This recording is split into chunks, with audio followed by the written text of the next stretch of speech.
Studio से live.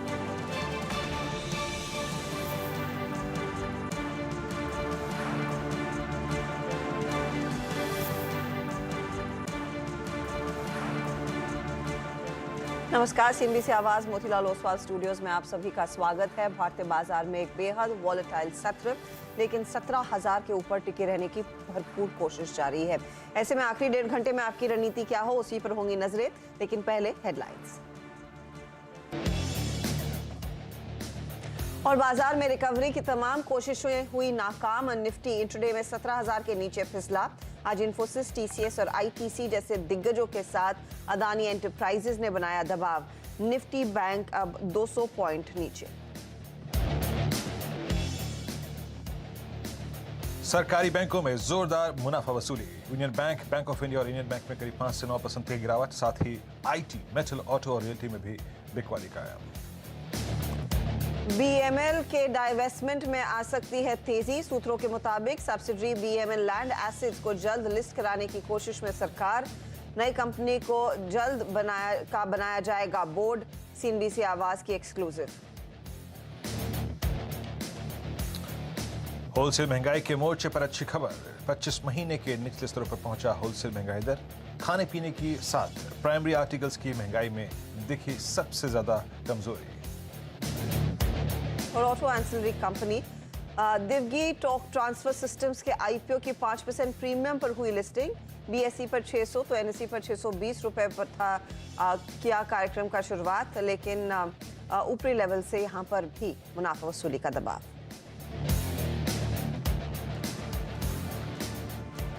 और एक और सत्र जहां पर दबाव देखने को मिल रहा है, लेकिन आज वॉलेटिलिटी काफी थी। बीच में ऐसे लगा था कि सारी दिक्कतों को छोड़ हम पॉजिटिव टेरिटरी में आएंगे। कुछ रिकवरी की कोशिश हुई है। पहला जो आरएफ ट्रेड था वहां पर तेजी देखने को मिली, फिर दबाव आया, फिर निचले लेवल से रिकवरी आई और अब ये second round of profit booking market में आप देख रहे हैं, जहां पर 17,000 के लेवल को हमने कुछ ही देर पहले दरअसल टेस्ट किया है। तो प्रेशर देखने को मिला। 16,998 तक का स्तर दरअसल दिन की निचला स्तर था और वहां से थोड़ी सी रिकवरी। इस समय 17,000 के आसपास चक्कर काटता हुआ मार्केट। निफ्टी बैंक आपकी स्क्रीन पर आ जाएगा। यहां पर भी हमने देखा है 39,132 का लो छूने के बाद अब 39,360 के आसपास तक के ट्रेड्स देखने को मिले हैं। इधर भी यही हुआ है। हालांकि यहां पर थोड़ी बहुत कोशिशें हुई हैं रिकवरी की, और लास्ट जो कोशिश थी वो तो एकदम असफल रही, इसीलिए नेगेटिव टेरिटरी में ही मार्केट ट्रेड करता हुआ दिखाई दे रहा है। कुछ पॉकेट्स ऑफ वीकनेस जहां पर टेक्नोलॉजी में, ऑटो कंपनियों में मुनाफा वसूली अच्छी खासी देखने को मिल रही है, और ऑफ कोर्स बैंक्स तो है ही जहां पर दबाव देखा जा रहा है।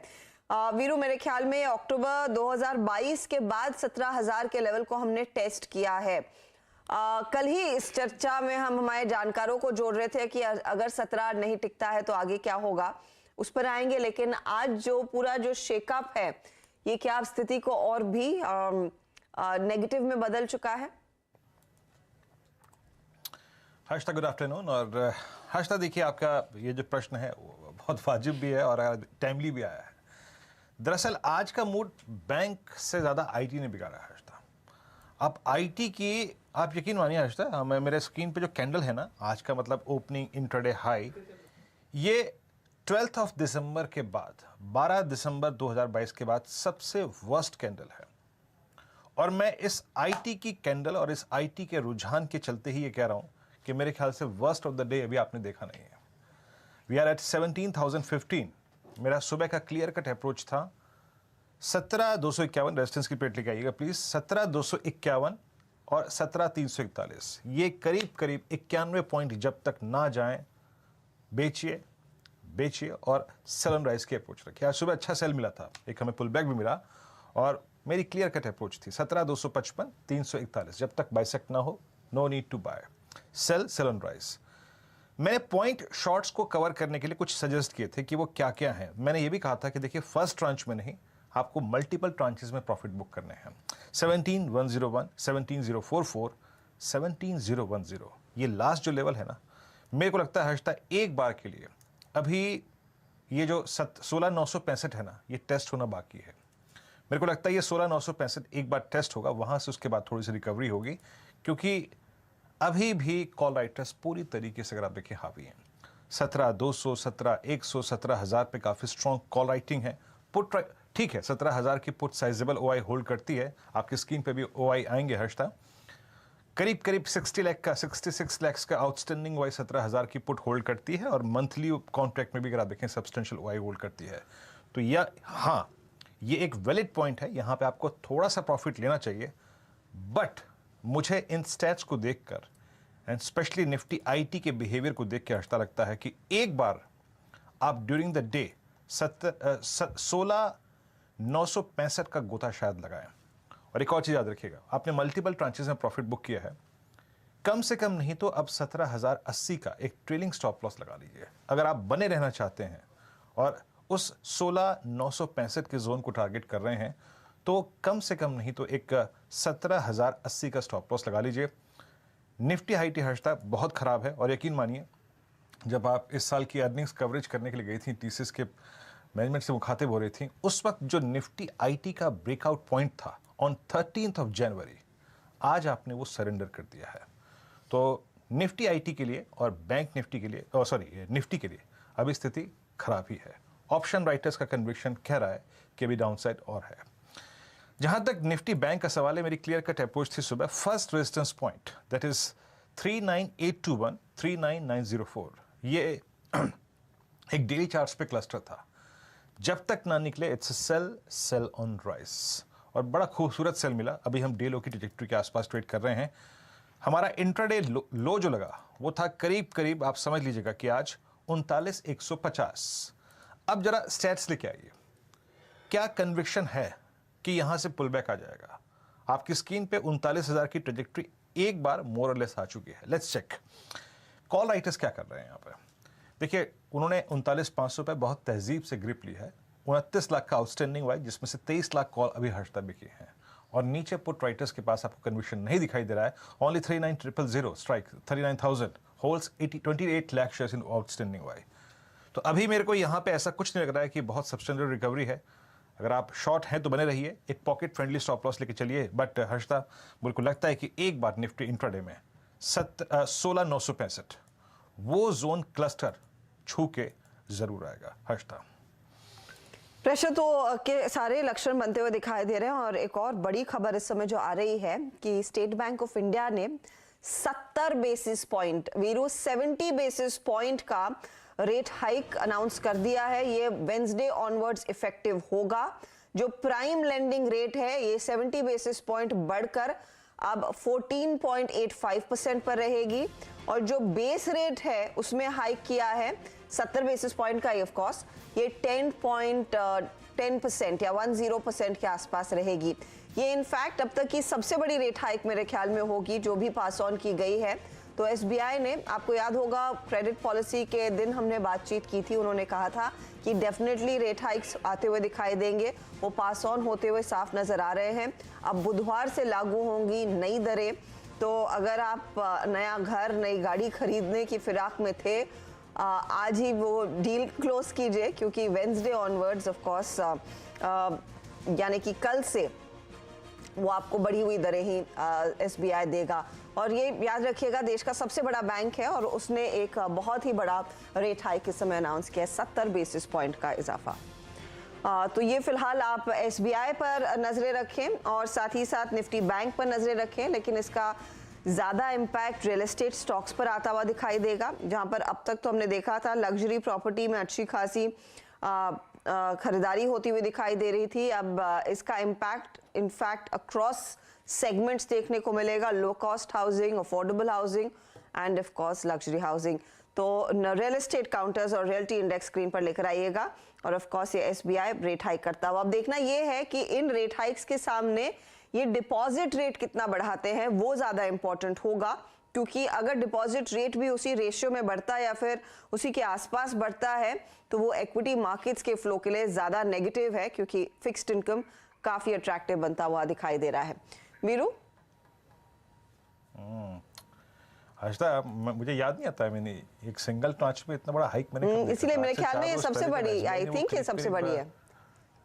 हाँ, मेरे को याद नहीं आ रहा है। और मेरे ख्याल से वो कितनी रकम थी हर्षदा, 3,500 करोड़ रुपए की ना, जो फंड रेज किया था ना एसबीआई ने। जी। करीब करीब 8.25 पे। उस दिन ही बड़ा चौंका दिया था उस खबर ने कि भाई देश का सबसे बड़ा बैंक, हाईएस्ट अगर आप देखें क्वालिटी, अगर वो 8.25 पे अगर आप देखें फंड रेज कर रहा है, आई मीन इट्स ह्यूज। एक बार डायरेक्टर साहब पूरा का पूरा रियल स्पेस लेके आइए, एक बार लेके आइए डीएलएफ, एक बार ओबरा रियल्टी लेके आइए, गोदरेज प्रॉपर्टीज लेके आइए, और साथ ही साथ निफ्टी ऑटो लेके आइए। निफ्टी ऑटो याद रखिएगा ये पहले से ही काफ़ी खराब था, it's now L12 325। Nifty auto day low की ट्रेजेक्ट्री पे, और निफ्टी ऑटो याद रखिएगा पोस्ट मई 2022 first time that it's now flowing below 200 day exponential average. तो हर्षदा आपने जो ये फ्लैश पढ़ा है ना अभी, इसके बहुत सारे मायने हैं और एक एक करके स्क्रीन पर नजर आते हुए। हर्षदा। जी हाँ वीरू, इसके एक्चुअली मैं इक्विटी मार्केट के कॉन्टेक्स्ट से ही देख रही थी कि कई सारे इसके मायने निकलेंगे और इसका फंड फ्लो पर, भारतीय बाजार में निवेश पर कितना असर बनता हुआ दिखाई देगा। लेकिन वेरी क्विकली आपने इनफैक्ट रियल एस्टेट काउंटर्स की बात की, मैं फटाफट से अब कुछ और स्टॉक्स जो ट्रेंड कर रहे हैं वो आपके सामने रख देते हैं, क्योंकि मार्केट में फिर गिरावट देखने को मिली तो बिकवाली वाले ट्रेड साफ देखने को मिलेंगे। पहले अदानी एंटरप्राइजेस, अदानी ग्रुप के लिए एक और खराब सत्र, 10% नीचे। एंटरप्राइजेस पोर्ट में 5.5% का नुकसान। HCL टेक 2-2.5% नीचे है। तो M&M जैसे वीरू मेंशन कर रहे थे, ऑटो स्टॉक्स में दबाव देखने को मिल रहा है, और निफ्टी IT मार्केट को काफी ड्रैग कर रहा है। तो इंटेलेक्ट डिजाइन, अरीना जैसे काउंटर्स फिसलते हुए, आज अंबुजा सीमेंट में दबाव है। और बैंकों में देखिए, SBI एक बहुत बड़ी रेट हाइक इन्होंने अनाउंस की है, 1.5% नीचे है स्टॉक। इंडियन बैंक भी करीब 10% के नुकसान पर। PSU बैंकों में एडिशनल प्रेशर आज दरअसल अनवाइंडिंग का देखने को मिला है। कुछ चंद तेजी वाले ट्रेड्स हैं। इंडसइंड बैंक एकदम फ्लैट कर रहा है कारोबार। BPCL PVR 1.5% ऊपर।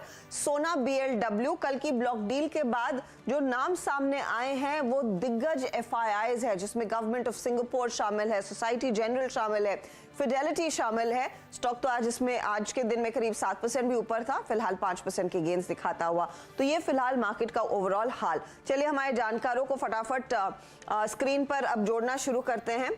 टेक्निकल्स पर मानस जायसवाल, अमित सेठ हमारे साथ है, शर्मिला जोशी भी तैयार हैं।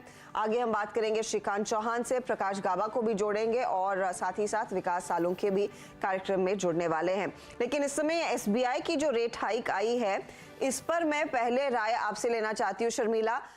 एक sizeable rate hike 70 basis point, जहां तक मुझे और वीरू को याद है, I think this is the largest एक ट्रांच में जो इतना बड़ा हाइक का बैंक ने रीसेंट पास में अनाउंस किया है। बिल्कुल, मैंने भी मेरी याददाश्त में भी इतना बड़ा हाइक एक साथ मैं पहली बार ही शायद सुन रही हूँ, और इसके इम्प्लीकेशंस अलग-अलग होंगे। आई थिंक एक जो ऑब्वियस इम्प्लीकेशन जिस तरह से आप डिस्कस कर रहे थे कि जो which we would call sort of consumption names, whether it is house retail, whether it is cars, उन पर किस तरह का असर पड़ेगा। और उसके साथ साथ आई थिंक एक शायद डीपर कंसर्न इस चीज का भी होगा कि एक तो जो भारत की सबसे बड़ी PSU बैंक है, उसने इस तरह का कदम उठाया है, और वो भी such a big hike being passed on at in one go. तो क्या ये जो डर था बैंकिंग के नतीजे अच्छे आने के बावजूद कि शायद यहाँ पर चीजें पीक आउट हो गई है in terms of credit growth etcetera, are those fears coming true? तो मुझे लगता है वो शायद एक कंसर्न होगा जो आगे चलकर हम मार्केट्स में प्ले आउट होते हुए देख सकते हैं। So certainly I think an interesting but sort of negative development जिस तरह से ये चीज हुई है। जी हाँ, एक मेजर झटका आता हुआ। परहैप्स ये देखना होगा ये किस रेशियो में दरअसल फिक्स्ड डिपॉजिट रेट्स भी बढ़ाएंगे। कोशिश करते हैं प्रोड्यूसर साहब, एक बार SBI के मैनेजमेंट को भी ऑन बोर्ड लाया जाए, उनसे ही साफ समझ लिया जाए कि जहां पर लेंडिंग रेट्स बढ़ रहे हैं तो फिक्स्ड डिपॉजिट के रेट्स में भी वो कितना इजाफा लाएंगे, वो समझना जरूरी है। इस बीच ट्रेड्स पर आना शुरू करते हैं। मानस, कल ही हम बात कर रहे थे 17,000 टूटेगा तो क्या, और आज ही वो तस्वीर सामने आ गई है। आप इस समय क्या ट्रेड ले रहे हैं? शॉर्ट साइड की पोजीशन पर फोकस रहेगा क्या? बिल्कुल शॉर्ट साइड की पोजीशन पे ही फोकस रहेगा। और देखिए निफ्टी ने अगर 17,000 का लेवल ब्रेक किया तो शायद आपको 250-300 पॉइंट की गिरावट और देखने को मिलेगी, तो उसके लिए हमें आई थिंक तैयार रहना चाहिए। इस टाइम के लिए जो ट्रेड है वो मेटल क्षेत्र से है। दोनों स्टॉक, जिंदल स्टील और JSW स्टील, चार्ट पे वीक लग रहे हैं।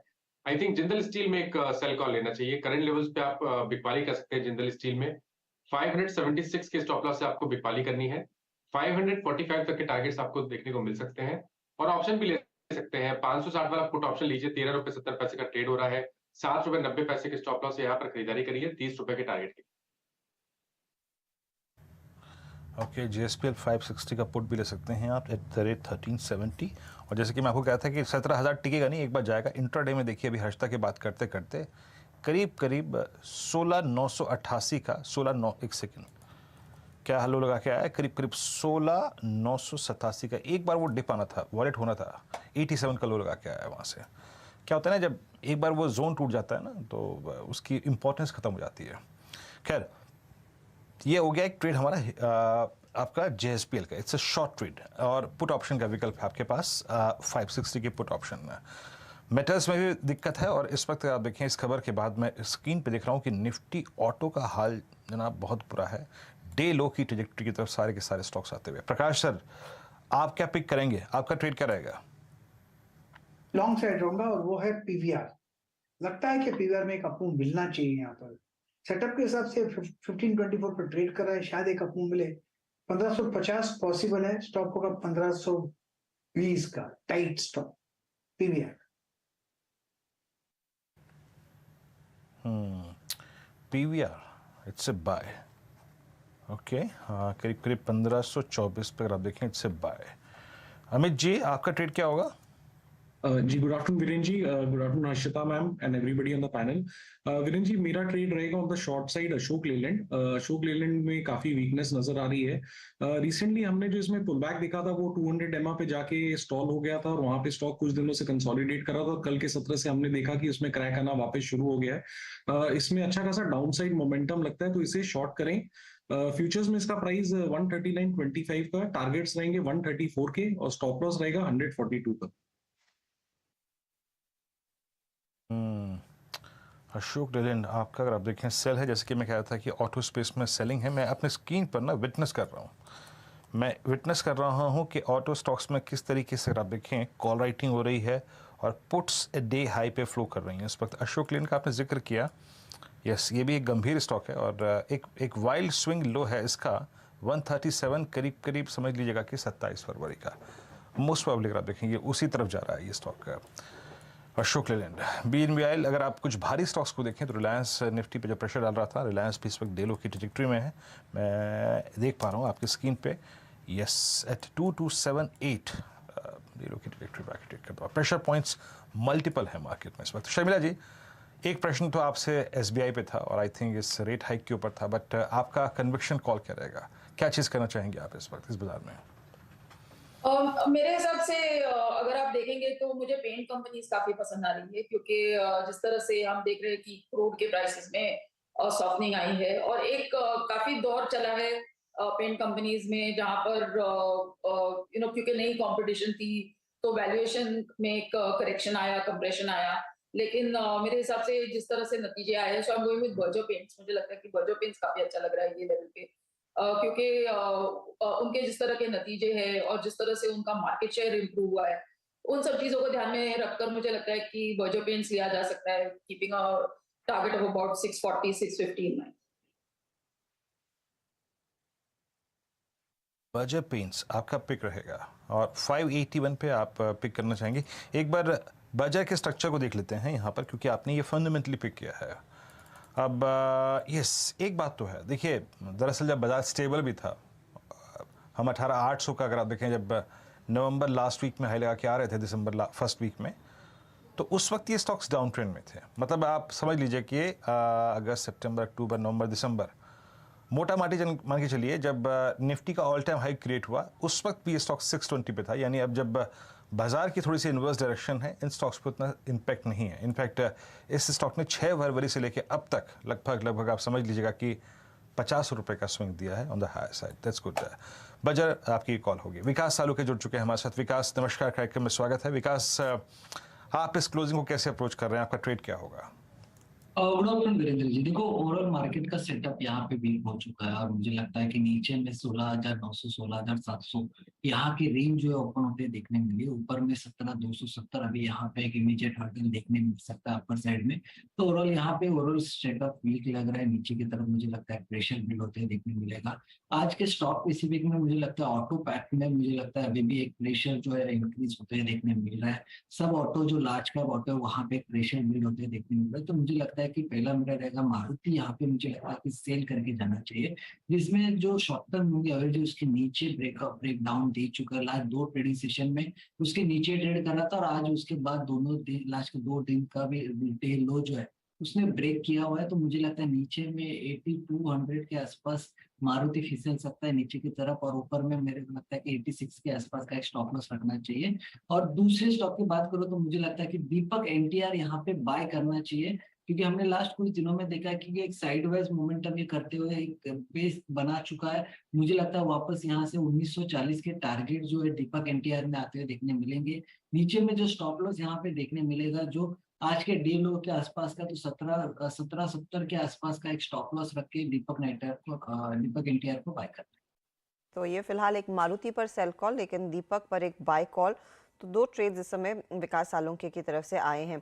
अच्छा, एक बार लेकर आइएगा निफ्टी आईटी, जो वीरू भी मेंशन कर रहे थे कि निफ्टी आईटी में खासा दबाव देखने को मिल रहा है और पिछले 3-4 ट्रेडिंग सेशंस में हमने देखा है अच्छा खासा करेक्शन। इनफैक्ट वीकली चार्ट अगर आप देखेंगे तो उसमें आपको साफ नजर आएगा कि कहाँ हुआ करता था निफ्टी आईटी और अब कहाँ पहुंच गया है।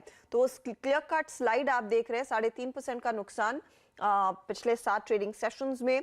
Coforge, intellect design, emphasis, persistent, ये सारे स्टॉक्स हैं जिनमें गहरी मार पड़ी है।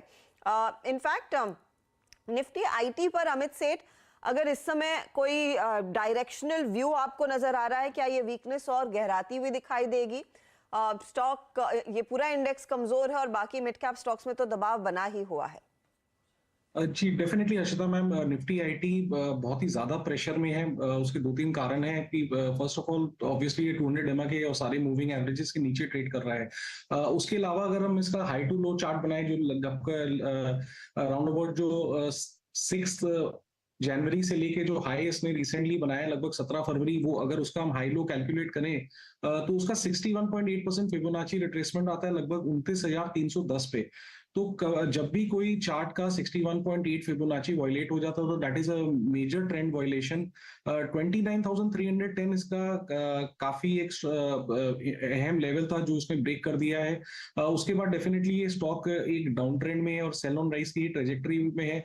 और जिस हिसाब से हम आज का कैंडल देख रहे हैं और कल का जो कैंडल बना है, इट शोज अभी काफी इसमें डाउन साइड मोमेंटम है।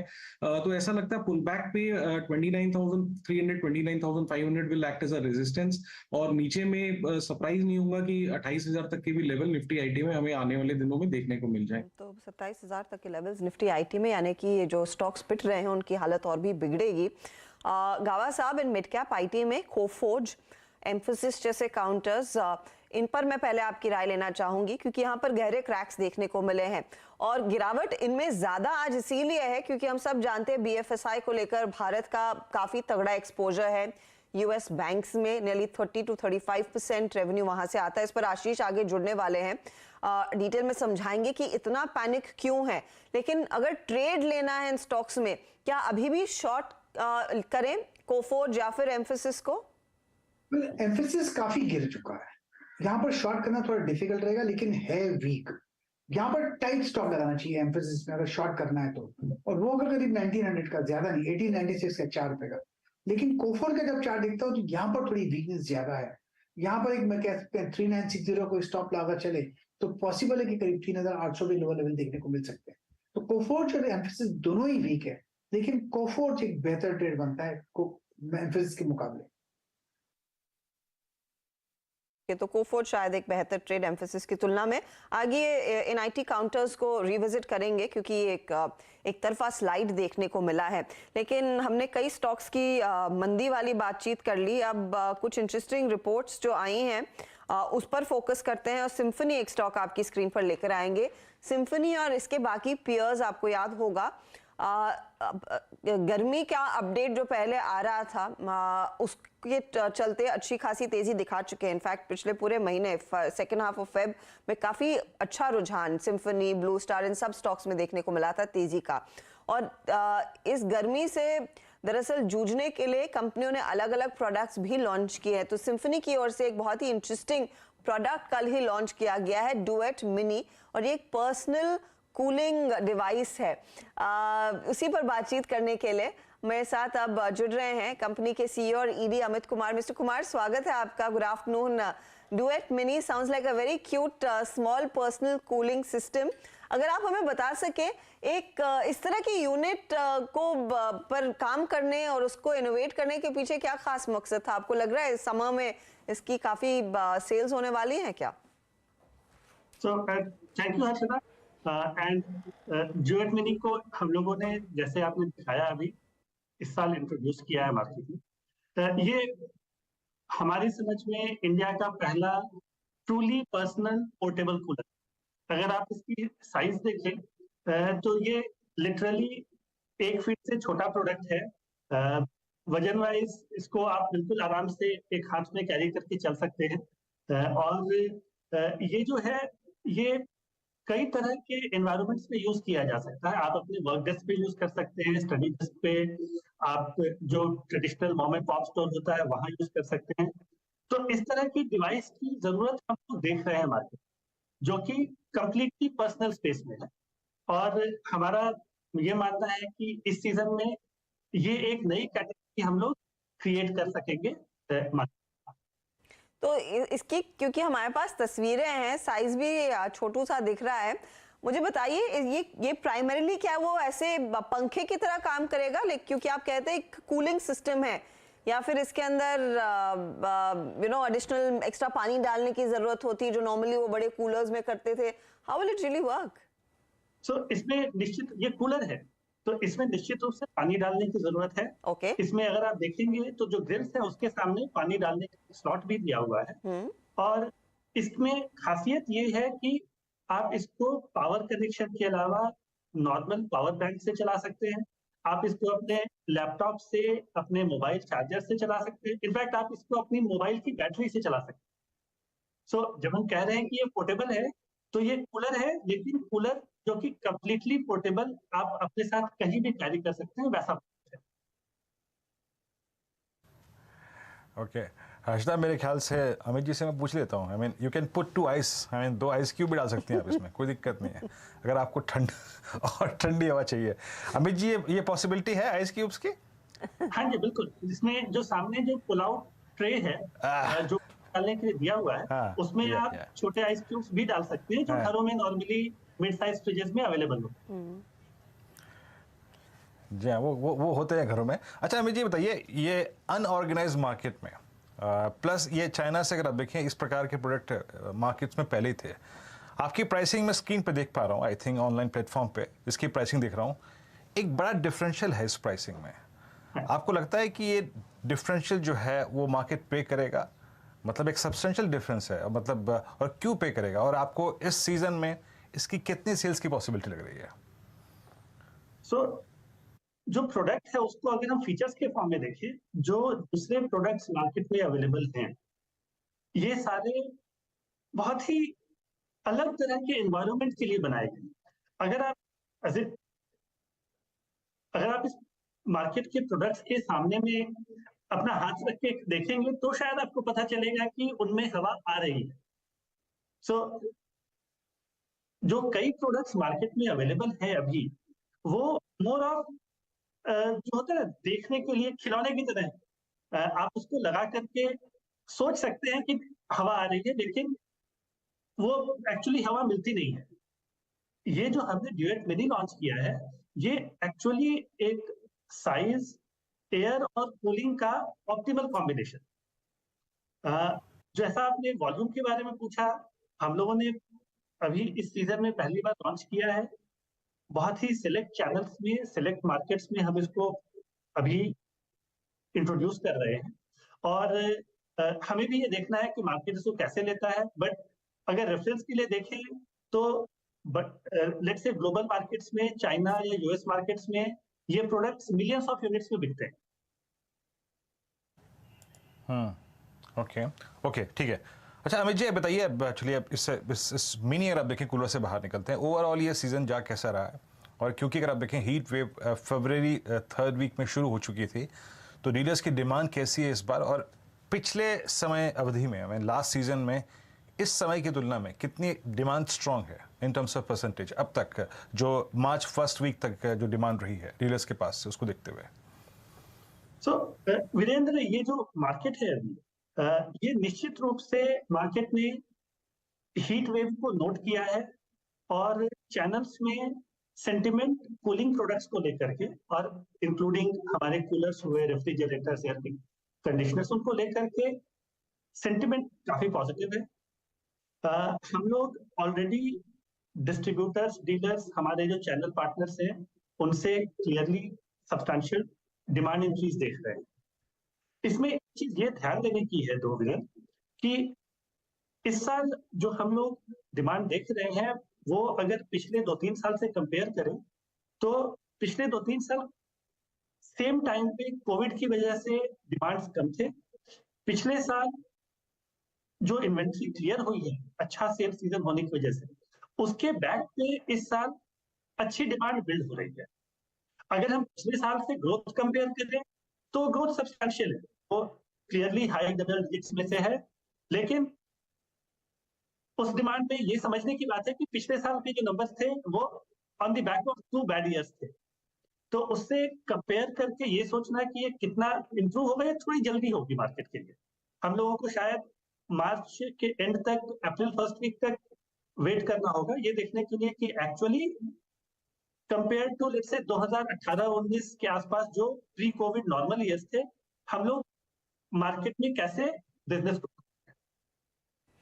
जिस तरह से आजकल तापमान बढ़ रहा है, मुझे तो लग रहा है आप लोगों के लिए एक अच्छा समय निकलेगा सेल्स के लिहाज से। बहुत बहुत शुक्रिया हमारे लिए समय निकालने के लिए अमित जी। तो डुएट मिनी इन्होंने लॉन्च किया, एक पर्सनलाइज्ड कूलर, और जैसे वीरू पूछ रहे थे कि उसमें आप चाहे तो 2 क्यूब बर्फ की भी डाल सकते हैं। मानस, ये लखनऊ में बताइए, कोई पावर कट होता है क्या आजकल समर सीजन में? सॉरी, मैं क्वेश्चन नहीं सुन पाया। मैं पूछ रही हूँ, समर सीजन में कोई पावर कट होता है क्या आजकल लखनऊ में? नहीं, अभी देखिए नहीं, अभी वैसा नहीं होता है। पावर कट बहुत रेयर होते हैं, बहुत कोई वर्स्ट सिचुएशन होती है तभी पावर कट होते हैं, तो अब वो चीज चली गई है, अब पावर कट नहीं होता। चलो थैंकफुली, क्योंकि मुझे अपने बचपन के दिन नोएडा वाले याद आ रहे हैं, क्योंकि वहां पर डेफिनेटली पावर कट होता था और फिर दीवारों पे पानी छिड़क के जमीन पर सोना पड़ता था। हमारे टाइम के पावर कट अच्छे होते थे हर्षदा, अब की जनरेशन तो पावर कट के लिए तरसती है। खैर, मैं खुद की बात बता रहा हूँ, और उनको एसी चाहिए होता है, ये और वो। हमारे टाइम में क्या क्या टोटके होते थे, और सब पता नहीं किसी ने इस्तेमाल किया या नहीं किया। मेरे को तो ये मालूम है कि गर्मियों में हमेशा सबसे ठंडी जगह जो होती थी वो होती थी पलंग के नीचे, सबसे ठंडी जगह। स्पेशली जब गर्मियों की छुट्टी में जब लाइटें जाती थी ना, पलंग के नीचे सबसे ठंडा एरिया होता था। खैर, चलिए इससे बाहर निकलते हैं, इस डिस्कशन से बहुत कुछ है इसमें बात करने के लिए। श्रीकांत चौहान हमारे साथ जुड़ चुके हैं कोटक सिक्योरिटी से। श्रीकांत, गुड आफ्टरनून, कार्यक्रम में स्वागत है। Shrikant, it's a complete breakdown. 17,000 breach हुआ, बैंक निफ्टी पे 39,500 ब्रीच हुआ, निफ्टी आईटी अब आपका डेली चार्ट्स पे सारे मूविंग एवरेज के नीचे ट्रेड कर रहा है, और in fact 100 week exponential moving average वो भी वॉलेट कर चुका है। आप कैसे अप्रोच कर रहे हैं मार्केट्स को, और आपका कन्विक्शन ट्रेड क्या है इस वक्त? बिल्कुल, good afternoon Virendra, good afternoon everyone. I think the market ने एक क्लियरली वीरेंद्र एक लोअर टॉप लोअर बॉटम की सीरीज बनाई है, और हर एक बार जब उसने प्रीवियस लो को ब्रेक किया है, काफी अच्छे वॉल्यूम के साथ और काफी ब्रॉडर पार्टिसिपेशन के साथ मार्केट गिरा है। But at the same time मुझे लग रहा है कि यहाँ पे अगर ओवरसोल्ड एक्टिविटी को अगर हम ट्रैक करें तो मुझे लगता है कि we are very close to that level. शायद पॉसिबल है कि हम लोग 17,000 के नीचे अगर निफ्टी को देखते हैं तो वहां पे कुछ अनवाइंडिंग हो सकती है पुट राइटर्स की, और शायद मार्केट 16,900 तक जा सकता है। तो 16,900 मुझे लगता है कि एक बेस्ट जोन है, वहां पे मार्केट के लिए एक अच्छा रिबाउंड बन सकता है। तो फॉर नेक्स्ट 100 पॉइंट्स के लिए मुझे नहीं लगता कि कोई बड़ा यहाँ पे काम करना चाहिए। Let the market fall, yes, but अगर यहाँ से अगर रिबाउंड अगर मिलता है तो मुझे लगता है कि 17,200-250 के करीब वापस मार्केट में एक रेजिस्टेंस बनेगा। तो बिफोर हिटिंग 16,900 अगर हम लोग रिबाउंड करते हैं तो 17,200 के करीब शॉर्ट पोजीशंस बनाए। एट करंट लेवल्स मुझे लगता है कि थोड़ा स्टॉक स्पेसिफिक रहना जरूरी है। तो कौन से स्टॉक पर आपकी नजर है इस समय, क्या ट्रेड लेंगे श्रीकांत? या good afternoon Arshada. Afternoon. Yes, I think मुझे लगता है कि मेटल स्टॉक्स पे ही फोकस करना चाहिए बिकॉज वहां पे काफी रेजिलिएंट एक्टिविटी है। आपने देखा होगा कि इतने बड़े मार में भी टाटा स्टील 106 105 के करीब अटका हुआ है। वेदांता, हिंडाल्को सभी में मैंने देखा कि एक लिमिटेड सेल ऑफ है as compared to other stocks like financials, IT में हमने इस पर्टिकुलर फॉल में बड़ा फॉल देखा है या तो बड़ा लॉस देखा है हर एक स्टॉक में। और उसका सबसे बड़ा रीजन ये है कि एफआईएस की कंसिस्टेंट सेलिंग चल रही है और ग्लोबल लेवल्स पे भी कुछ प्रॉब्लम्स उभर के आ रहे हैं। But one thing is very clear कि मेटल्स में हमें लगता है कि जैसे ही मार्केट स्टेबल होगा सबसे पहले रिबाउंड देखने मिलेगा। और वहां पे अगर इस लेवल पे करंट लेवल्स पे अगर किसी स्टॉक को ट्रैक करना है तो मुझे लगता है कि अगेन एनएमडीसी को ट्रैक कर सकते हैं जो 116 117 के करीब ट्रेड कर रहा है।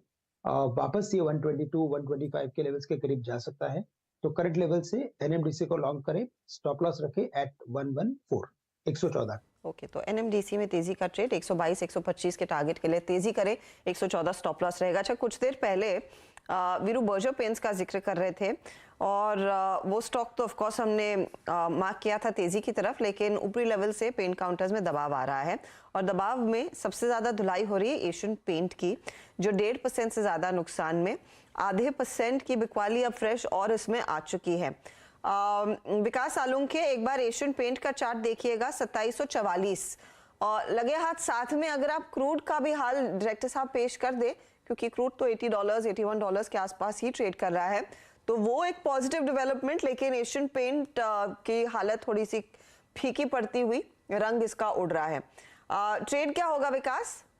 जी, अगर इसकी बात करूँ तो एक वापस यहाँ पे एक प्रेशर बिल्ड होते हुए देखने मिल रहा है। सुबह जो लो किया था वापस उस लो के आसपास ये आते हुए देखने मिल रहा है। अगर ये ब्रेक होता है तो 2700 के आसपास के नीचे के लेवल्स ओपन होते हुए देखने मिल रहे हैं। 2670 तक ये फिसल सकता है। ऊपर की तरफ जो हम लोग ने यहाँ पे देखा है तो 2780 के आसपास एक इमीडिएट रेजिस्टेंस देखने मिल रहा है इंट्राडे बेस पे। बट यहाँ पे अगर ये वापस आज का डे लो तोड़ता है इंट्राडे में वापस 2740 का, तो मुझे लगता है 2700 और नीचे में 2670 तक एक बार फिसल सकता है। तो ओवरऑल सेटअप थोड़ा सा यहाँ पे नेगेटिव होते दिखने। तो सेटअप नेगेटिव 2700 तक टूटने के पूरे आसार, भले ही आप देख रहे हैं $80 के नीचे ब्रेंट ट्रेड करता हुआ। ताजा अपडेट आपकी स्क्रीन पर आया था $79 के आसपास। तो स्टोरी है लेकिन स्टॉक चल नहीं रहा है, बिकवाली का ट्रेड यहाँ पर लेकर चलें। आईटी का हमने जिक्र किया था, आईटी में जो दबाव देखने को मिला है इसके सीधे तार जुड़े हुए हैं यूएस इकोनॉमी से और वहां पर जो स्थिति उभर कर आ रही है, डर यही है कि बैंकों की हालत अगर खस्ता हो जाती है, ये भारतीय आईटी कंपनियों पर भारी पड़ेगा। अच्छा खासा एक्सपोजर भारतीय आईटी का यूएस के बैंकिंग सिस्टम में है। बीएफएसआई एक बड़ा रेवेन्यू गेनर इन आईटी कंपनियों के लिए रहा है। आशीष हमारे साथ अब जुड़ रहे हैं। इनफैक्ट आशीष ने एक इंटरेस्टिंग रिपोर्ट तैयार कर ली है जो बताएंगे कि एग्जैक्टली कितने गहरे ये तार हैं और इस बिकवाली को कैसे पढ़ना चाहिए। बिल्कुल, आज भी तगड़ा प्रेशर, 1% से ज्यादा की कमजोरी और इनफैक्ट पिछले 5 दिनों में हाई से 5% तक का तगड़ा कट। अब इंपॉर्टेंट ये समझना है यूएस में चल क्या रहा है। यूएस में जो ताजे इश्यूज हैं वो लार्जली वहां के बैंकिंग सिस्टम को लेकर है। वहां पे silicon valley bank, signature bank, कोई सिल्वर गेट, ये सब कोलैप्स होते हुए नजर आए। जो बैंक्स टेक्नोलॉजी कंपनीज को वहां पे केटर करते हैं, जैसे कि फर्स्ट रिपब्लिक बैंक, पैकवेस्ट बैंक, इनके शेयर्स में यूएस में तगड़ी गिरावट देखने को मिल रही है। इवन वहां पे जो रीजनल बैंक्स हैं वहां पे लगातार डिपॉजिट विड्रॉल्स हो रहे हैं। उस पॉकेट को लेकर कंसर्न्स, वो पॉकेट टफ टाइम यूएस में फेस कर रही है। ये सारे कंसर्न्स जो हैं रिस्क बढ़ा रहे हैं यूएस के बैंकिंग सिस्टम्स को लेकर, वहां के हेल्थ को लेकर उस बैंकिंग सिस्टम के। और उसका इंडियन आईटी कनेक्शन बहुत आसान सा है। हम लोग लगातार हमेशा चैनल पे मेंशन करते हैं कि इंडियन आईटी का सबसे ज्यादा रेवेन्यूज किसी एक वर्टिकल से आता है तो वो बैंकिंग एंड फाइनेंशियल सर्विसेज, जिसे हम बीएफएसआई कहते हैं। एक रफ एस्टिमेट कहता है इंडियन आईटी के 30 से 35% रेवेन्यूज, यानी कि कुल रेवेन्यूज का 1/3 बीएफएसआई स्पेस से आता है। और जो लार्जर आईटी कंपनीज हैं वो तो खैर यूएस के टॉप नॉच लार्ज बैंक्स को केटर करती हैं और उन लार्ज बैंक्स को लेकर अब तक कोई बड़ा इशू सामने नहीं आया है। पर हमारी कई सारी मिड कैप आईटी कंपनीज का डायरेक्ट एक्सपोजर है वहां के रीजनल बैंक्स में। मिसाल के तौर पे एक रिपोर्ट हाईलाइट करती है कोफोर्ज, जिस स्टॉक में ऑफ लेट अच्छी पिटाई हो रही है, उसका वहां का एक रीजनल बैंक है फिफ्थ थर्ड बैंक, जिसके स्टॉक में 10-15% की कट आया था, वो उनको सर्विस करने का काम करते हैं। ऐसे ही एम्फोसिस जो है फर्स्ट रिपब्लिक बैंक, जिसके स्टॉक्स कल 60% से ज्यादा का डीप कट दिखा रहे थे, एम्फोसिस का उस बैंक में एक्सपोजर है। तो ये इन कंपनीज के स्पेसिफिक इश्यूज तो वैसे ही बन गए, प्लस ध्यान रखिएगा पूरे आईटी के लिए कुछ रिस्क अब बट ऑब्वियस सामने आते हुए। बैंक क्लाइंट्स क्या होगा जब कैपिटल के कॉन्स्ट्रेंट्स होंगे। हम लोग चैनल में कई बार सुबह सुबह चर्चा करते हैं तो कहते हैं कि यूएस के बॉन्ड्स का mark to market losses $650 billion के आसपास हैं। ये सब इश्यू जो सामने आ रहे हैं, इससे होगा क्या, आईटी स्पेंड जो ये बैंक्स करते हैं वो कर्टेल होंगे, वो पोस्टपोन होंगे, उनमें डिलेज देखने को मिलेंगे। अब तक कैलेंडर ईयर 23 की जो एक्चुअल बजट साइकिल है वो अब तक रूपरेखा सामने नहीं आई, और इन सब इश्यूज के बीच में उसमें और फर्दर डिले शायद देखने को मिले, और ये सब एटलीस्ट इन आईटी कंपनीज की नियर टर्म विजिबिलिटी को इंपैक्ट करेगा। तो कंसर्न्स बट ऑब्वियस यूएस से इमर्ज होते हुए, और उसी रिलेटेड जो नर्वसनेस है वो यहां पे आईटी इंडेक्स में इंडिविजुअल आईटी कंपनीज में आपको नजर आ रही है। जी हाँ, प्रेशर तो इनफैक्ट मैग्नीफाई होता हुआ दिखाई दिया। कुछ देर पहले हम निफ्टी आईटी की बात कर रहे थे, कोफोर्ज की बात कर रहे थे।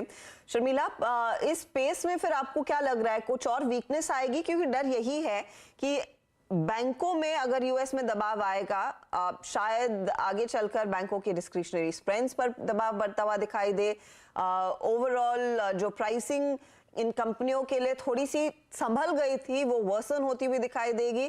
आपका स्टांस कैसे रहेगा इस समय भारतीय आईटी कंपनियों पर? ऑनेस्टली काफी लंबे समय से न्यूट्रल ही रहा है, क्योंकि जैसे कि हम जानते हैं कि ये उम्मीद थी एक समय पर कि दिसंबर तक हमें पता चलेगा कि किस तरह का सॉफ्ट लैंडिंग हार्ड लैंडिंग जो कुछ है वो होगा, वो हमें क्लैरिटी नहीं मिली। Then we came into this year. इस साल भी थोड़ी रिकवरी आई क्योंकि नतीजे काफी ठीक ठाक थे, लेकिन उसके बाद जिस तरह से लगातार यूएस में डेटा आया है और जिस तरह से इसे लग रहा है कि इंटरेस्ट रेट्स बढ़ेंगी यहाँ से, तब से स्टॉक्स में हमने करेक्शन ही देखा है। अब उसमें ये नई चीज ऐड हो गई है। अभी इस चीज को एक हिसाब से आप ये भी सोच के देख सकते हैं या सोच सकते हैं कि शायद अब फेड जो माना जा रहा था कि इंटरेस्ट रेट्स बढ़ाएगा, वो शायद एक बार रुक जाए, क्योंकि इस तरह की अनसर्टेनिटी अभी उनके बैंकिंग एनवायरनमेंट में आ गई है। They completely immediately stepped in where the SPB issue was concerned. लेकिन इस तरह के नाम भी अगर सामने आए तो उनको सतर्क रहना पड़ेगा कि इस सिचुएशन का कंटेजन और फैले नहीं। तो उस लिहाज से शायद एक रिलीफ भी है आईटी के लिए, लेकिन एक डायरेक्ट हिट भी है, जैसे अभी हम इस रिपोर्ट से समझ रहे थे कि अगर आपका बिजनेस ही उसी बैंक से रिलेटेड है जहां पर ये कट्स आ रहे हैं, तो ऑब्वियसली वो स्पेंड अपना कम करेंगे।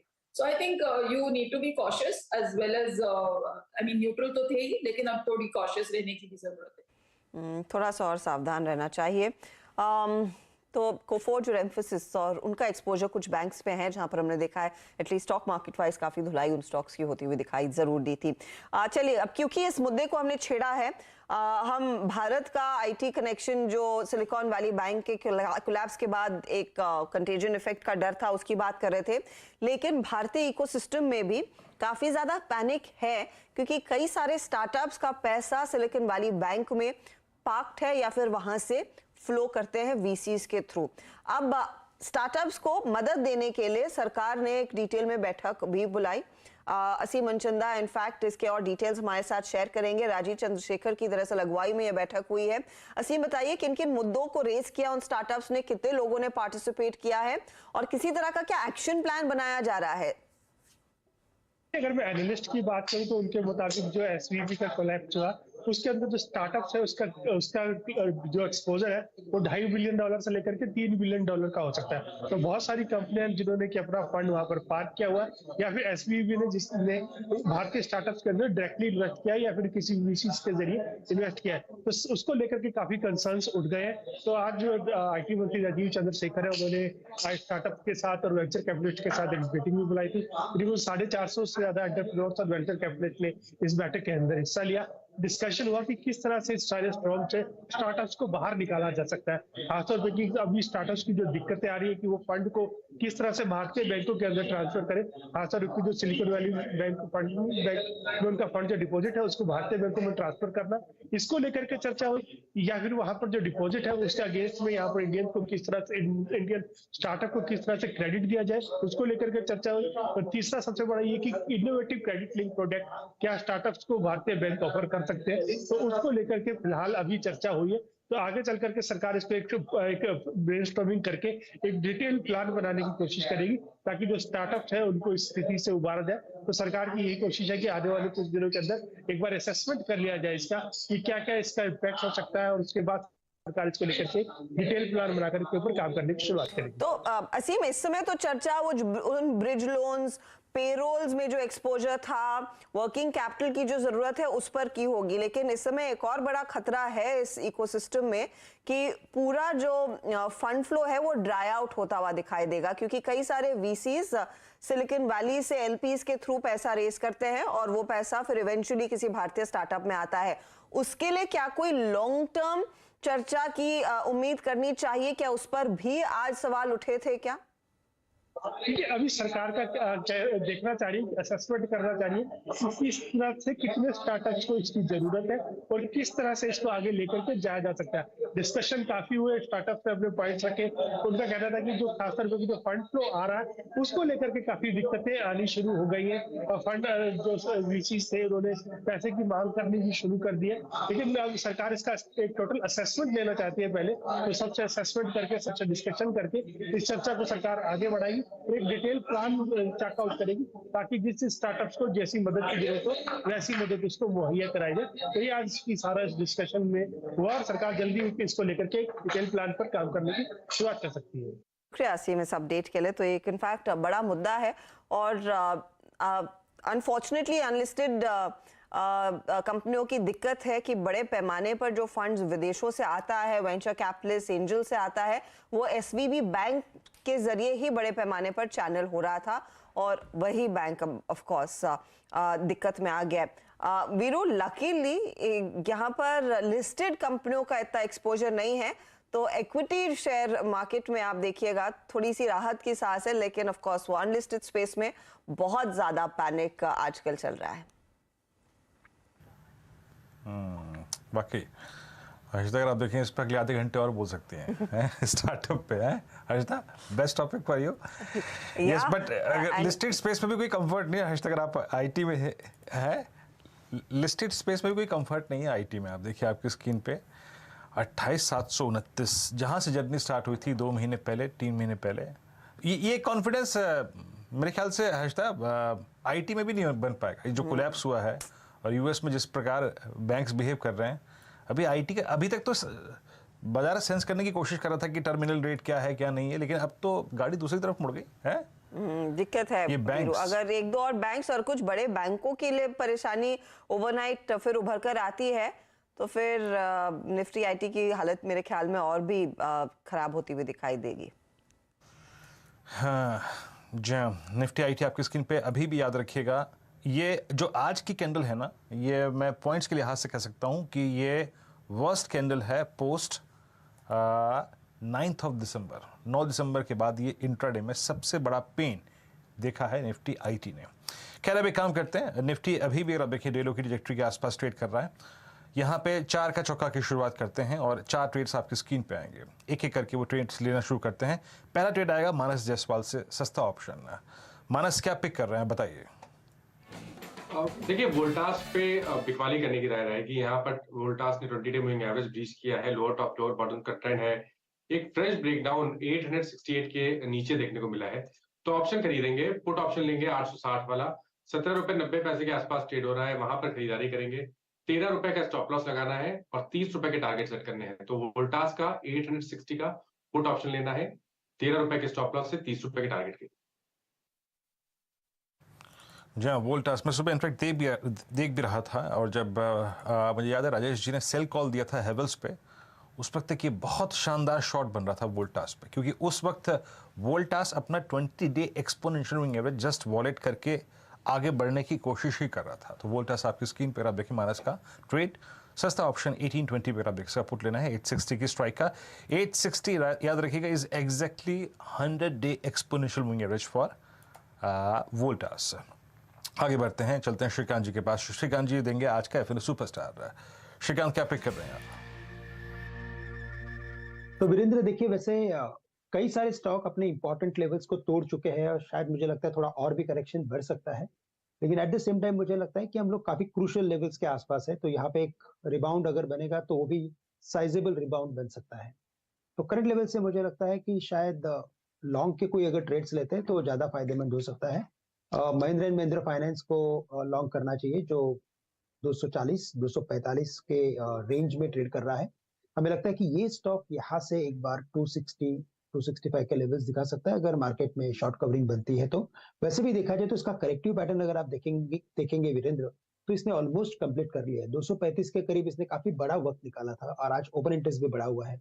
तो करंट लेवल से महिंद्रा फाइनेंस को लॉन्ग करें, स्टॉप लॉस रखे आज के लोस के जो 237 के हैं, तो रिस्क रिवॉर्ड रेशियो काफी फेवरेबल है। टारगेट्स नजर आते हैं 260 के। 260 के लिए एक अपॉर्चुनिटी एमएनएम फाइनेंशियल सर्विसेज में इस समय श्रीकांत ने आइडेंटिफाई की है। चार्ट का चमत्कार में विकास, आप क्या पिक करेंगे? देखो जो मुझे लगता है कि गुजरात फ्लोरोकेम जो है यहाँ पे मुझे स्ट्रॉन्ग लग रहा है। जिस हिसाब से लास्ट कुछ 8 से 7 डेज में ये 200 डीएमए के आसपास ही ट्रेड कर रहा है और एंड ऑफ द डे उसके ऊपर जाके क्लोज हो रहा है। 3240 के आसपास उसका 200 डीएमए देखने मिल रहा है। तो मुझे लगता है एक अच्छा सेटअप बना चुका है और वीकली चार्ट पे भी एक अच्छा सेटअप यहाँ पे लास्ट 2 वीक में हमने नोटिस किया हुआ है। तो मुझे लगता है 3440 के टारगेट के लिए गुजरात फ्लोरोकेम को इसको बाय करना, नीचे में 3170 का स्टॉप लॉस रहेगा और ये मुझे लगता है 1 से 2 वीक के पॉइंट ऑफ व्यू से टारगेट यहाँ से लेके जा सकते हैं 3440 का। गुजरात फ्लोरो में एक अच्छी अपॉर्चुनिटी तेजी की। शर्मिला, आप क्या पिक करेंगे? आई am going with Petronet LNG. मुझे लगता है कि ऑफ कोर्स जिस तरह के अनसर्टेनिटीज है, मैक्रो ग्लोबल विंड्स है, उससे स्टॉक पर असर पड़ सकता है, लेकिन ओवरऑल अगर आप देखें कि जिस तरह से नतीजे आए हैं, जिस तरह कंपनी का ऑर्डर बुक है, जिस तरह का उनका एक्सपेंशन रहा है नेटवर्क का, डिस्ट्रीब्यूशन नेटवर्क का, कॉस्ट ऑप्टिमाइजेशन है, इन सब चीजों को देखकर लगता है कि लॉन्ग टर्म के लिए आप ये स्टॉक खरीद सकते हैं and my target would be about 270। Okay, तो ये फिलहाल वो ट्रेड्स आपके सामने ज्यादा दरअसल तेजी वाले स्टॉक्स आ गए हैं, विच इज गुड। डिप्स पर खरीदारी के मौके हमारे जानकारों ने आइडेंटिफाई किए। चलिए आपके लिए लेकर आते हैं वो रिकैप। सस्ता ऑप्शन के साथ शुरुआत हुई थी। जो पहला ट्रेड आया मानस की तरफ से, वोल्टास में एक पुट लेने की सलाह, 860 का पुट लीजिए, 30 तक जाने की संभावना। तो ये शॉर्ट का ट्रेड दरअसल वोल्टास में मानस ने सुझाया है। फिर आया आपके लिए एमएनएम फाइनेंशियल सर्विसेज पर एक ट्रेड श्रीकांत की तरफ से।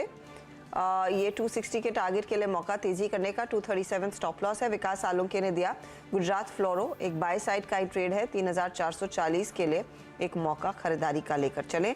और शर्मिला पिक कर रही है पेट्रोनेट एलएनजी, जहां पर 270 के टारगेट के लिए फिलहाल तेजी की पोजीशंस ली जा सकती है। तो ये फिलहाल आपके लिए ट्रेड्स। इस बीच निफ्टी बैंक में हमने देखा एक डिसेंट रिकवरी, 39,132 के लो के बाद अब देखिए 39,434 के लेवल्स, तो 200 पॉइंट से ज्यादा का नुकसान देखने को मिल रहा था कार्यक्रम की शुरुआत में, अब 124 पॉइंट ही नीचे है। तो ये फिलहाल आपके लिए स्थिति है। थोड़ा सा रिवर्सल एक्सिस बैंक में आता हुआ, एक्सिस बैंक लेकर आइएगा प्लीज स्क्रीन पर। गावा साहब एक बार नजर डालिए, 832 अगर यहीं पर टिक जाता है या स्टेडी हो जाता है, या फिर आज का डे हाई क्या 835 था, तो उससे सिर्फ 3 रुपए दूर, यहाँ पर क्लोज क्या पॉजिटिव रहेगा? क्या ये कॉन्फर्मेशन है कि स्टॉक में थोड़ी सी स्ट्रेंथ है? मैं एक्सिस बैंक की तो बात करूंगा, लेकिन मुझे लगता है निफ्टी में लगता है यहाँ से संभल जाने की पूरी कोशिश कर सकता है। यस, क्योंकि 17,000 और बैंक निफ्टी एक बेहतर ट्रेड बनता है, तो मुझे लगता है यस एक्सिस बैंक के लिए यहाँ पर अगर क्लोज मिल जाता है तो पॉजिटिव रहेगा कल के लिए। एग्रेसिव कॉल है, बहुत ही एग्रेसिव कॉल है, लेकिन यस 833 पे ट्रेड कर रहा है एक्सिस बैंक, स्टॉप होगा 825 का। अगर आपको मिलता तो 845 भी जा सकते हैं, 845 to 847। तो एक्सिस बैंक पर एग्रेसिव ट्रेड है बाय के लिए, कल तक के लिए अग्रेसिव ट्रेड एक्सिस बैंक में। अमित सेठ एक बार आईसीआईसीआई बैंक पर नजर डाल लीजिएगा फटाफट प्लीज, क्योंकि यहाँ पर भी आधे % का एक मूव आया है निचले स्तरों से।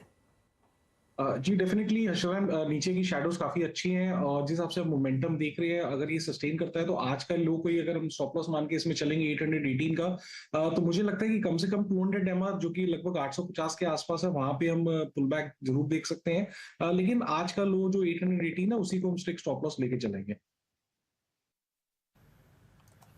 ओके, चलिए अब एक काम करते हैं, जरा इंडेक्स के अप्रोच को देख लेते हैं और let's check Dow Jones futures. फिर नीरज दीवान जो आज बिग मार्केट वॉइसेस कड़ी में हमारे साथ जुड़ेंगे, उनसे बातचीत करेंगे। डाउ जोन्स फ्यूचर्स करीब 73 पॉइंट ऊपर हैं, 70 पॉइंट ऊपर हैं। जो मॉर्निंग की रणनीति के मुताबिक अगर आप देखें, आपको सारे लेवल्स मिल गए। इवन अगर आप देखें 16,965 की मैंने बात की थी, 16,987 बन गया। एक बार के लिए इंडेक्स के शॉर्ट्स अब यहाँ पे कवर करके जाइए 17,000। बड़ा कारण है this is a monthly base, monthly put writers का बेस है, तो एक बार के लिए लॉजिकली यहाँ पे शॉर्ट कवर करिए। और same is the case with Nifty bank. Nifty bank का सेकंड हाफ का प्रदर्शन स्पेशली पोस्ट 12 अगर आप देखें 230 और इवन आई थिंक टिल 3 एक अच्छा है। लोअर शेडो वाइल्ड हो रही है, तो अब इन प्रिंसिपल अपनी शॉर्ट्स को यहाँ पे कवर करके जाएंगे। जैसा कि श्रीकांत ने एक बात कही थी और अच्छी लगी भी मेरे को, नाउ शॉर्ट करने के लिए थोड़ी सी ऊपर की ट्रेजेक्ट्री मिले तो अच्छा है। ये थोड़ी सी अब एक ओवरसोल्ड ट्रेजेक्ट्री है। और याद रखिएगा, आप इसको 5 मिनट चार्ट्स पे देखें ना, या फिर मिनट चार्ट्स पे, 9:27 पे कल से 17,550 से लेकर करीब करीब 16,988 का एक फॉलिंग डाउन, इतना लंबा swing, it's a completely oversold trajectory. Harshada, हो टू यू। जी हाँ, तो ये फिलहाल थोड़ा सा रिवर्सल के साइंस बनते हुए दिखाई दे रहे हैं, बट लेट्स वेट एंड सी कि ये टिकता है या नहीं। डाउ फ्यूचर्स बहरहाल इस समय हल्की सी बढ़त का इशारा जरूर कर रहे हैं। चलिए नीरज दीवान को अब जोड़ लेते हैं और उनसे पूछते हैं इस मार्केट में जो कुछ हो रहा है आजकल उसे वो कैसे पढ़ रहे हैं। नीरज, आफ्टरनून, शुक्रिया हमारे लिए समय निकालने के लिए। पिछली बारी जब आपसे बात हुई थी, मार्केट वो बस अदानी के पेन से थोड़ा सा सेटल ही हो रहा था। अब एक नई और एक ग्लोबल स्तर पर ये जो क्राइसिस उभर कर आई है, अब क्या हम पैनिक ज्यादा कर रहे हैं ये सोच के कि इसका कितना गंभीर impact larger global and specially अमेरिकी बैंकिंग सिस्टम पर पड़ेगा, या फिर ये जायज है और ये करेक्शन आना था? Good afternoon. जिस तरह की सिचुएशन लास्ट वीक से उभर के आई है, बहुत ही जल्दी जो ये 3 अमेरिकन बैंक्स कोलैप्स हो गए, जिस तरह की सिचुएशन बनी, वो किसी को इसकी उम्मीद नहीं थी। तो आई थिंक वो जब ऐसी सिचुएशन आती है, जब आपको लगता है कि शॉर्ट टर्म एक अनसर्टेनिटी हो गई, आपको पता नहीं है कि अभी इसका कितना कंटेंजेंट इफेक्ट होगा कि नहीं होगा, तो आई थिंक एक सेल ऑफ तो बनता था because of that reason. Plus हमारे यहाँ पे एफआईएस की सेलिंग वैसे ही लगातार चल रही थी, तो वो कंटिन्यू हो रही है, तो एक माहौल वैसे भी करेक्शन का बना हुआ था। जहाँ ये न्यूज आ गई, उससे ये करेक्शन एकदम तेजी से और आ गई। तो आई थिंक ये जो लेवल अब आ गए हैं 17,000 के आसपास के, मुझे लगता है कि ये एक अच्छे लेवल है, अट्रैक्टिव लेवल्स हैं। काफी स्टॉक्स भी अच्छे अट्रैक्टिव लेवल्स पे आ रहे हैं। तो यहाँ पे आई थिंक बिकॉज एक सिचुएशन अभी भी इवॉल्विंग है, हमको पता नहीं है कि अमेरिकन मार्केट्स में बैंकिंग की सिचुएशन और खराब होगी, कितनी खराब होगी कि नहीं होगी। आई थिंक हम लोग थोड़ा सा आई थिंक मार्केट को देखना चाहिए, दो अपने स्टॉक्स आइडेंटिफाई करें, बाइंग की तैयारी करें, बट एक थोड़ा और देखना, 1-2 दिन देखें, किसी सिचुएशन बनती है तभी आप एक फुल प्रॉपर एक यहाँ से एक बेट ले सकते हैं। बट जहाँ पे आपको एक बहुत करेक्शन मिलती है, आप थोड़ा निबल भी कर सकते हैं। लेकिन क्या आपको लग रहा है कि करेक्शन और डीपन होने के आसार है, उसकी भी तैयारी होनी चाहिए नीरज, गिवन द वे कि कितनी जल्दी ग्लोबली चीजें बदलने लगी हैं? वर्स्ट केस सिनेरियो अगर के लिए प्रिपेयर होना है, how deep would the correction be? Basically I think मुझे लगता है कि बिकॉज वही मैं कह रहा हूँ, बिकॉज एक इवॉल्विंग सिचुएशन है, तो एक बहुत बड़ी बेट यहाँ पे कि मार्केट घूम जाएगी और तेजी करेगी, वो भी नहीं लेनी चाहिए। आई थिंक वो भी अभी से लेके 22 तारीख तक जब फेड की मीटिंग है, अभी आपको कल इन्फ्लेशन डेटा पे रिएक्ट करेंगे हम यूएस के, फिर उसके बाद फेड की मीटिंग है 22 को, वो किस तरह का नजरिया लेते हैं, उनका क्या आगे के लिए इंटरेस्ट रेट बढ़ाएंगे नहीं बढ़ाएंगे, पॉज लेते हैं कम बढ़ाएंगे। आई थिंक ये सब सिचुएशन को देखना चाहिए एक बड़ी बेट लेने के लिए। हाँ, एक अगर आपको कोई स्पेसिफिक स्टॉक्स में आप जिसको फॉलो कर रहे हैं और आपको लगता है अच्छी करेक्शन हो गई, आप थोड़ा निबल कर सकते हैं, बट एक बड़ी बेट लेने के लिए आई थिंक थोड़ा वेट करना चाहिए, थोड़ी और क्लैरिटी आने देना चाहिए। पर अगर सिचुएशन खराब होती है और फेड का व्यू भी जिस तरह का लोग अनुमान लगा रहे हैं कि वो पॉज कर सकते हैं, वैसा नहीं होता है, तो एक सिचुएशन और भी खराब हो सकती है। ये जी अभी देखिए आप तो अब टिप्पणी कर रहे हैं फ्यूचर के रेट हाइक्स को लेकर, लेकिन जो अब तक के रेट हाइक्स हुए उसको पचाना मुश्किल हो रहा है। आई मीन एसबीआई ने जो पीएलआर करीब 70 बेसिस पॉइंट बढ़ाया, हमारी याददाश्त में I think in single tranche इतना सब्सटेंशियल हाइक नहीं देखा था हमने। कितना अगर आप देखें एनआईएम्स पे प्रेशर पड़ रहा होगा या फिर पड़ेगा इस आने वाले क्वार्टर्स में, इस बात का एक रिफ्लेक्शन मिल रहा है। तो ऐसे में बैंकिंग को आइसोलेशन में, सिर्फ बैंकिंग को आप कैसे रीड करेंगे, और उसके बाद एक एक करके अगर मैं रेट सेंसिटिव्स की बात करूं जिसमें मैं रियल एस्टेट इंक्लूड कर रहा हूं, ऑटो इंक्लूड कर रहा हूं, इन पे आपका टिक जिस तीव्रता से मतलब अभी बैंक्स पास ऑन कर रहे हैं या फिर फर्दर रेट हाइक्स हुए तो पास ऑन करेंगे, ऐसे में रेट सेंसिटिव्स पे आपका आउटलुक सर? हाँ, जिस तरह से रेट हाइक्स हो रहे हैं और इन्फ्लेशन डेटा भी, जब सीपीआई डेटा हमारा भी आया है वहां भी कुछ राहत देखने को नहीं मिली है, तो लगता है कि आगे भी अभी भी रेट हाइक्स जाने की, ऊपर जाने की पॉसिबिलिटी है, तो उसका प्रेशर देखने को मिल रहा है। आप देखें कि पीएसयू बैंक्स खास करके जैसी करेक्शन उनमें हो रही है तो काफी अच्छी करेक्शन देखने को मिली है। थिंक अगर आपको बैंकिंग में लेना भी है एंट्री, अगर आपको लगे कि मार्केट बॉटम हो रही है, घूम रही है, तब भी आई थिंक कुछ बड़े बैंकों में जैसे आईसीआईसीआई बैंक है या एचडीएफसी बैंक है, ऐसे बैंक्स में अभी आपको एंट्री लेनी चाहिए जब आपको लगे कि कुछ मार्केट में यहाँ से रिवर्सल हो सकता है। तो रेट सेंसिटिव में भी वही व्यू है, अगर आपको एक क्लैरिटी नहीं मिलेगी कि इन्फ्लेशन पीक हो रही है, कुछ डेटा सपोर्ट नहीं करेगा, तब तक रेट सेंसिटिव में एक बड़ी बेट आप नहीं ले सकते। जैसे रियल एस्टेट सेक्टर है, आपने देखा रियल एस्टेट सेक्टर लास्ट 1-2 महीने से वैसे प्रेशर में चल रहा है, स्टॉक करेक्ट हो रहे हैं और बाउंस बैक करने की कोशिश भी करते हैं तो नहीं कर पाते। आई थिंक ये सिचुएशन अभी भी ऐसी रहेगी जब तक डेटा सपोर्ट नहीं करेगा कि आपकी इन्फ्लेशन पीक कर रही है, इंटरेस्ट रेट अब यहाँ से नहीं बढ़ेंगे, हो सकता है कि आगे चलते हुए 6-8 महीने में एक इंटरेस्ट रेट कम भी हो सकते हैं। जब तक वैसी विजिबिलिटी नहीं आएगी तब तक आई थिंक रेट सेंसिटिव थोड़ा प्रेशर में रह सकते हैं। नीरज जी, आपने पावर स्पेस में या फिर पावर प्रोड्यूसर्स में, पावर डिस्ट्रीब्यूशन कंपनियों में, पावर फाइनेंस कंपनियों में कुछ पसंद आ रहा है आपको इस वक्त, या फिर वाइट गुड सेगमेंट में कुछ लिया है इस बार बाजार के इस डिप में, या फिर पावर स्पेस जहां पे एक स्विंग अच्छा था, ये वाइट गुड सेगमेंट जहां पे स्विंग अच्छा आ रहा था उसमें कुछ बाय किया आप लोगों ने? कन्विक्शन लिस्ट में क्या है आपकी? नहीं, पावर सेक्टर में कन्विक्शन ज्यादा है। मुझे लगता है कि वैसे भी जो capital good, engineering, infrastructure sector है वहां पे एक बहुत अच्छी ऑर्डर बुक है, बहुत अच्छी एग्जीक्यूशन देखने को मिल रहा है, तो एक पावर की डिमांड भी बढ़ रही है। तो ये सेक्टर जो रिलेटेड सेक्टर है, power, infrastructure, engineering, capital good, infrastructure, इस सेक्टर में मुझे लगता है कि ये लास्ट क्वार्टर में भी एग्जीक्यूशन पिकअप हो सकती है।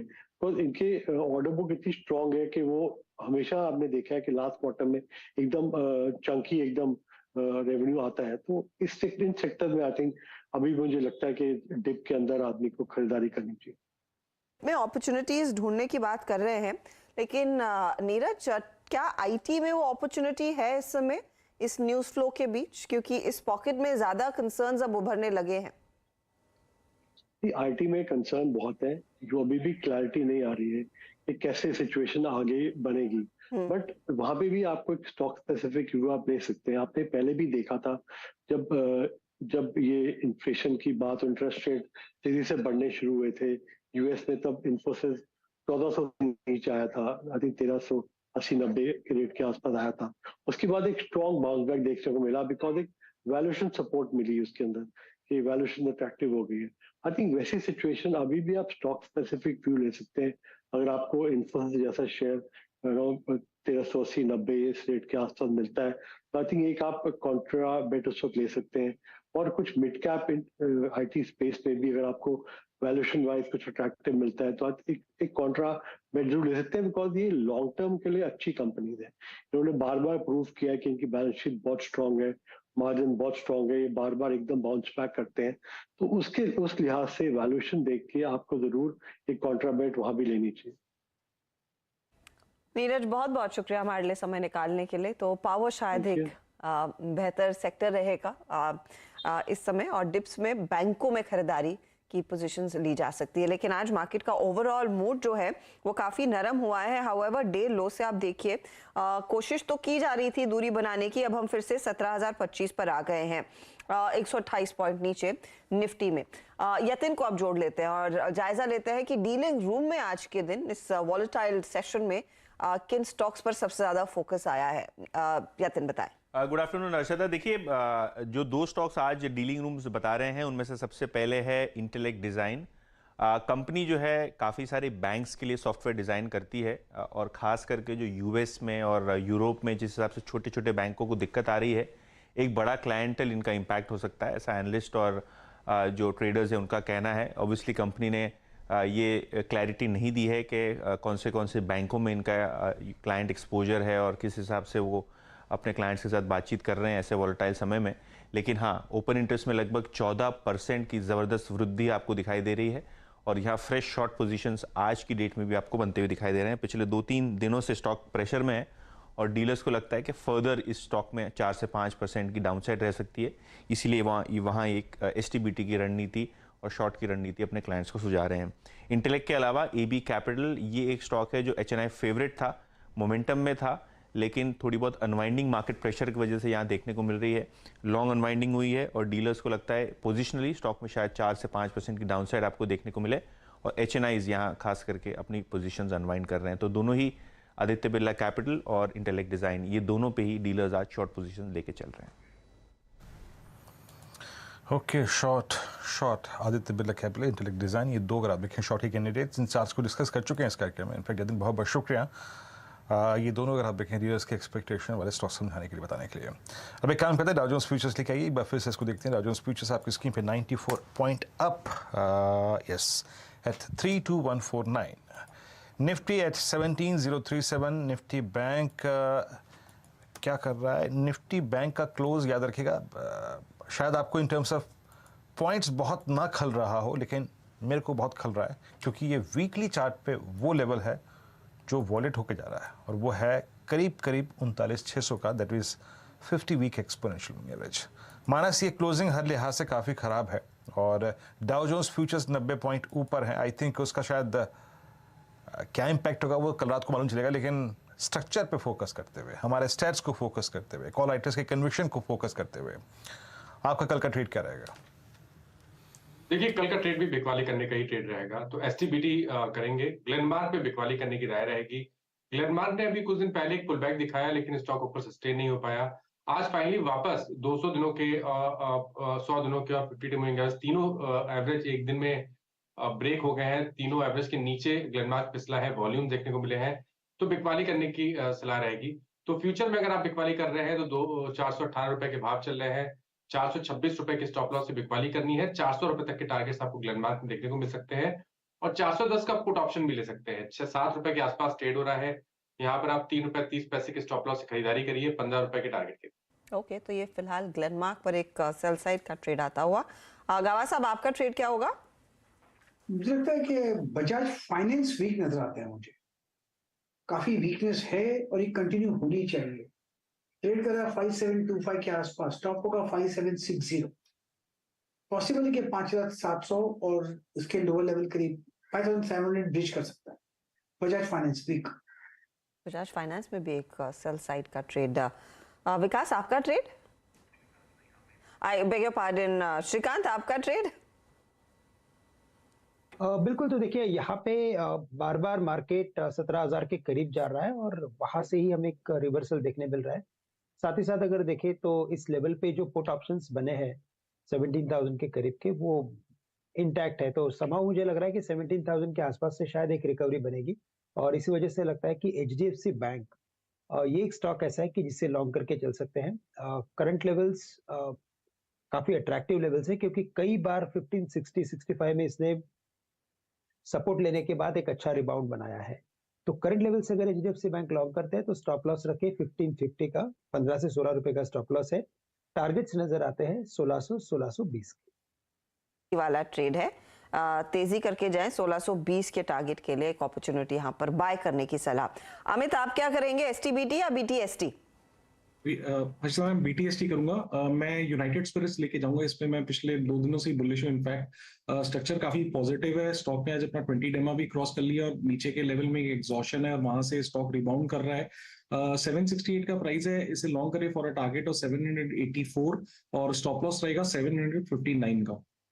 तो 784 के लिए एक मौका तेजी का यूनाइटेड स्पिरिट्स इनफैक्ट कल भी अमित ने आइडेंटिफाई किया था, खिलाड़ी नंबर 1 का हिस्सा है इस हफ्ते।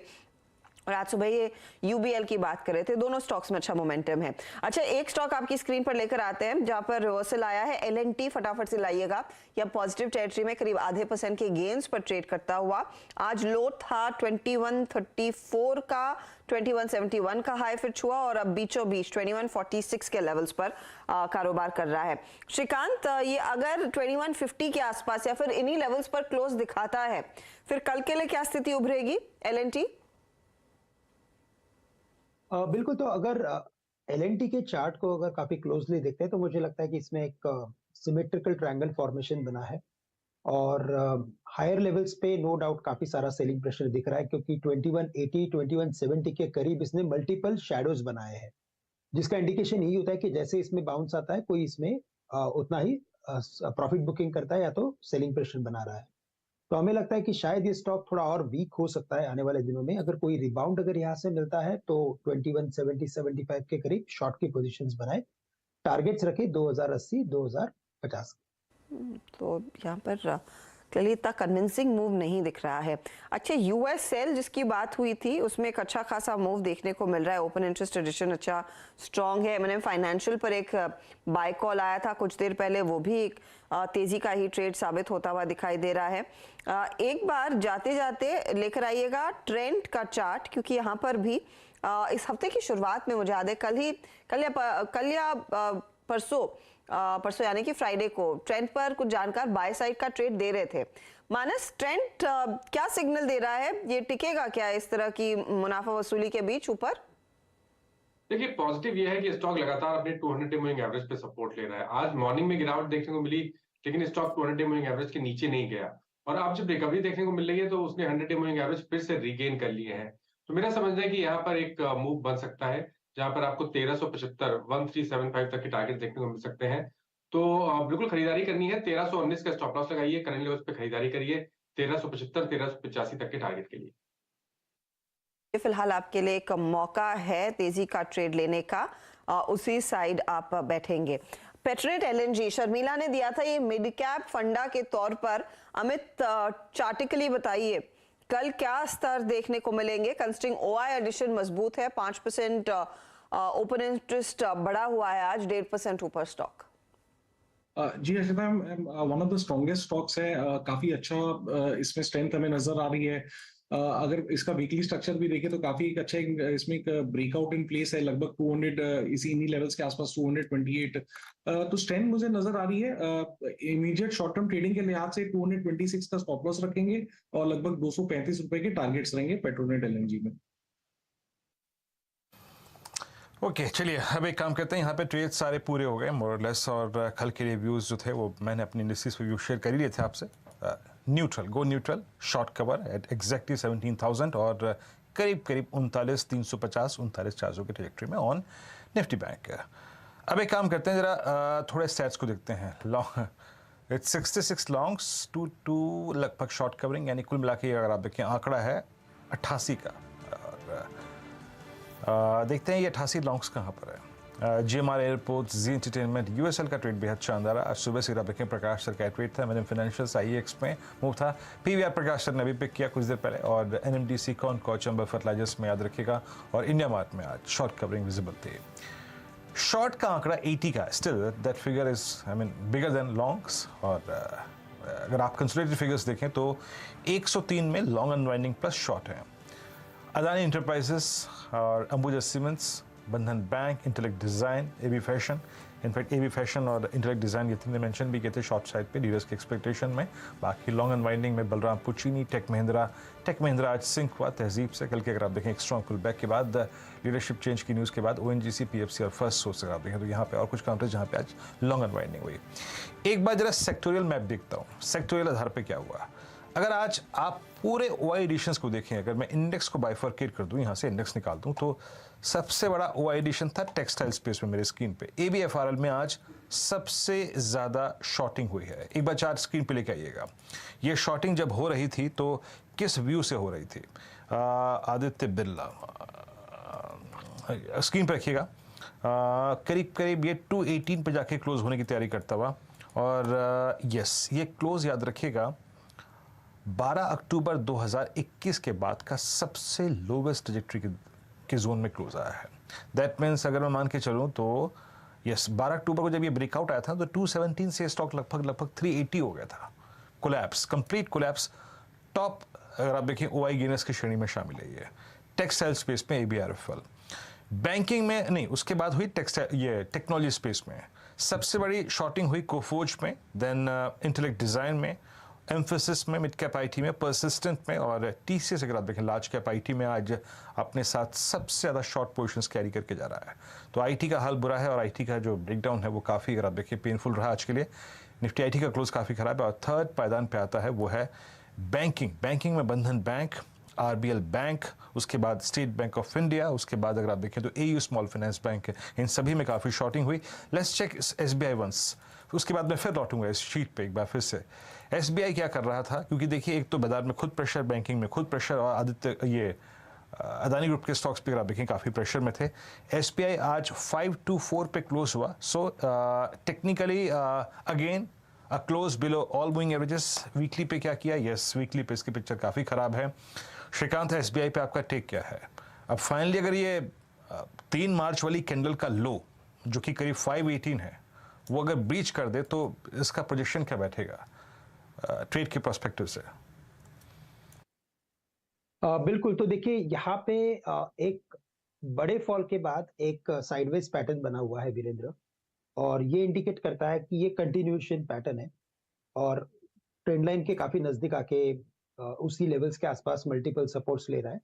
पॉसिबल है कि शॉर्ट टर्म में ओवरसोल्ड है तो एक रिबाउंड मिल सकता है अपने को 535 540 तक का, बट मुझे लगता है कि शायद जो और एक फॉल शायद अगर मार्केट में बनता है तो फिर इसके लोज 500 के करीब के बन सकते हैं, और उन्हीं लेवल्स के करीब मुझे लगता है कि इसमें इसका करेक्टिव पैटर्न भी कंप्लीट हो सकता है। तो जो हम हार्मोनिक पैटर्न्स यूज करते हैं, तो एक्सटेंशंस यूज करते हैं, बेस्ड ऑन दैट मुझे लगता है कि 500 के करीब ये स्टॉक स्टेबलाइज होगा। तब तक हमें लगता है कि सेल ऑन राइज की स्ट्रेटेजी इसमें फॉलो करनी चाहिए। SBI एक सेल ऑन राइज का बहुत एक स्ट्रॉन्ग कंटेंडर है। ये मैं आपको बैंकिंग की OI शीट दिखा रहा था। उसके बाद याद रखिएगा आज ऑटोमोबाइल्स में बहुत शॉर्टिंग हुई। Ashok Leyland top OI gainer in auto space, करीब 9.3% बिल्डअप, 1.4% डैमेज हुआ था प्राइस का, और M&M में 7.3% बिल्डअप, 2.5% का प्राइस डैमेज। और टाटा मोटर्स में अभी शॉर्टिंग उतनी नहीं हुई है, इट्स हार्डली 1.7% बिल्डअप, लेकिन जरा चार्ट को लाके देखते हैं कि क्या कर रहा है। टाटा मोटर्स आपकी स्क्रीन पे करीब 417 पे, अभी तक अगर मैं चार्टिकली देखूं तो इसने इतना डैमेज नहीं किया था, बट आज की लोअर शैडो, आज का लो जो था वो बड़े खतरनाक जोन में था। वो वही है जो आपका 27 फेब का लो था। मानस, अगर ये आज के लो को 410 415 के जोन को दोबारा वॉलेट करे तो क्या वो जो मिड जैन का 19 जैन का स्विंग लो है करीब 403, वो पॉसिबल लग रहा है आपको इसमें? बिल्कुल, देखिए स्ट्रक्चर तो वीक है, इसमें कोई डाउट नहीं, क्योंकि 200 डे मूविंग एवरेज के नीचे ट्रेड कर रहा है, स्टॉक हाई लेवल पे सस्टेन नहीं हो पा रहा है। और अगर ये 410 या आई थिंक वो जो स्तर है वो 413 रुपए का स्तर होगा, तो 413 रुपए के नीचे जाएगा तो उसके बाद आपको 15-20 रुपए का डाउन साइड जरूर देखने को मिल सकता है।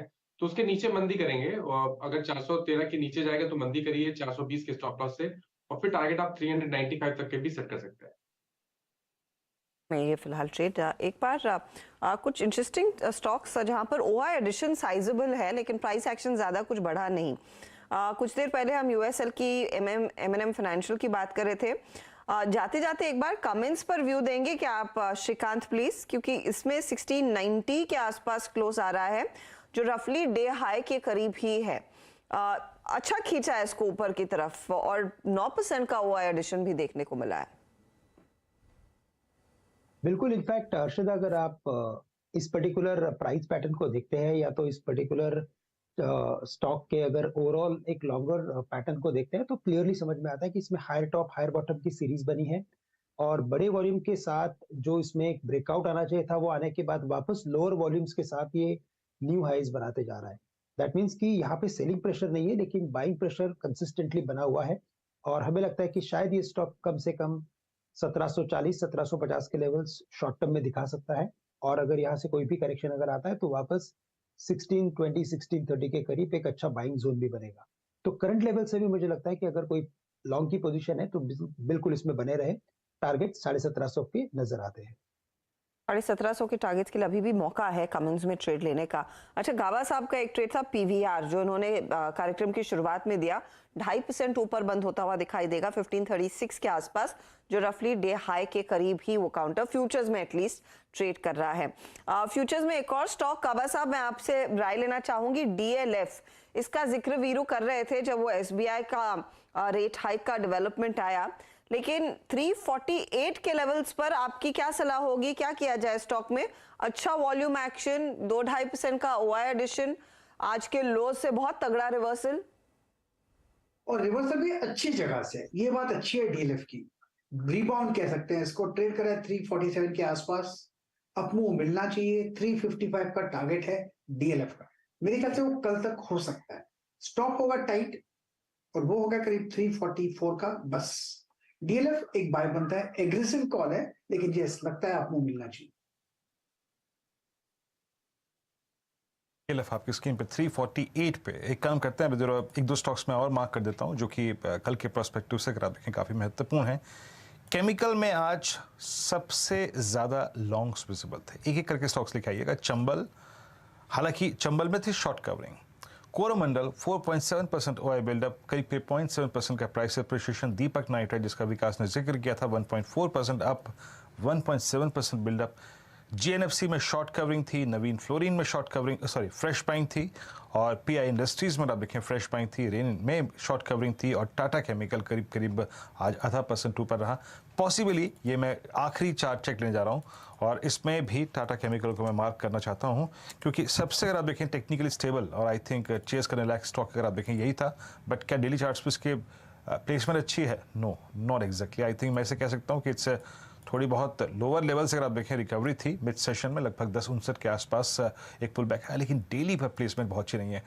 और एक बार दीपक एनटीआर लेके आइएगा, दीपक नाइट्राइट आपकी स्क्रीन पे, ये क्योंकि कार्यक्रम में डिस्कस भी हुआ और इसमें काफ़ी अच्छा खासा लॉन्ग बिल्डअप भी है, करीब 1830 पे। अगर कल के दृष्टिकोण से देखें तो यस, ये एक अच्छा बेहतर क्लोज है।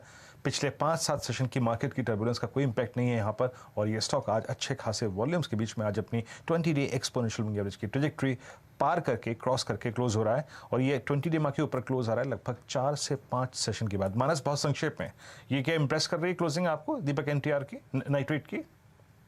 बिल्कुल, देखिए क्योंकि 20 डे मूविंग एवरेज के ऊपर क्लोज हो रहा है और लगातार इसने लोअर लेवल पे बाइंग इंटरेस्ट दिखाया है। आई थिंक अब 50 डे मूविंग एवरेज टेस्ट हो सकते हैं जो कि 1860 के आसपास हैं। करंट लेवल्स पे खरीदारी करने की राय रहेगी 1814 के स्टॉप लॉस के साथ।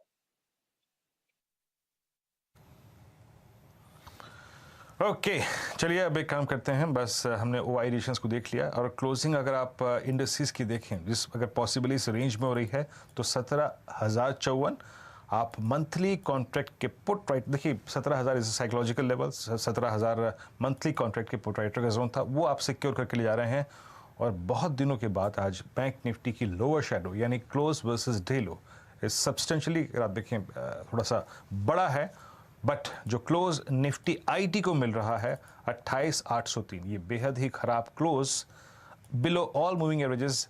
और अगर मैं वीकली चार्ट्स को थोड़ा सा अगर आप देखिए प्रीएम्प्ट करना चाहूँ तो yes, it's a close below 100 week exponential moving average. तो Harshada, IT weak, over to you for closing. जी हाँ, थोड़ा सा निचले स्तरों पर ही क्लोज, लेकिन 17,000 एक और सत्र जहाँ पर हमने संभाल लिया इन लेवल्स को। 100 पॉइंट का नुकसान निफ्टी बैंक में, मिड कैप इंडेक्स 150 पॉइंट नीचे। अच्छा, क्योंकि हम क्लोजिंग की तरफ बढ़ रहे हैं, वही क्विकली मैं आपको बता दूं कि अमेरिकी फ्यूचर्स की तरफ से क्या संकेत बन रहे हैं। डाउ अभी मैं देख रही हूँ तो 100 पॉइंट ऊपर है, नैस्डैक में 46 अंकों की बढ़त। तो ये क्लोजिंग के लेवल्स हमारी क्लोजिंग पर डाउ फ्यूचर्स कल सुबह जब आएंगे तो रिविजिट करेंगे कि कहां पर स्थिति फाइनली उभर कर आई है। लेकिन निफ्टी 17,060 के आसपास 96 अंकों की गिरावट पर जाकर टिकता हुआ दिखाई दे रहा है।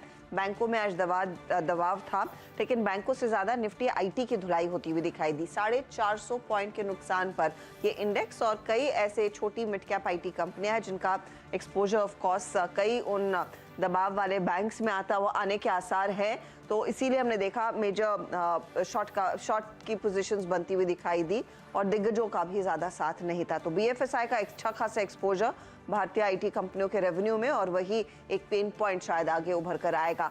ऑटो स्टॉक्स आपकी स्क्रीन पर लेकर आएंगे। सेकेंड हाफ में थोड़ी सी रिकवरी जरूर देखने को मिली थी, लेकिन लार्जली ऑटो इंडेक्स 1% नीचे ही जाकर टिकता हुआ दिखाई दिया है।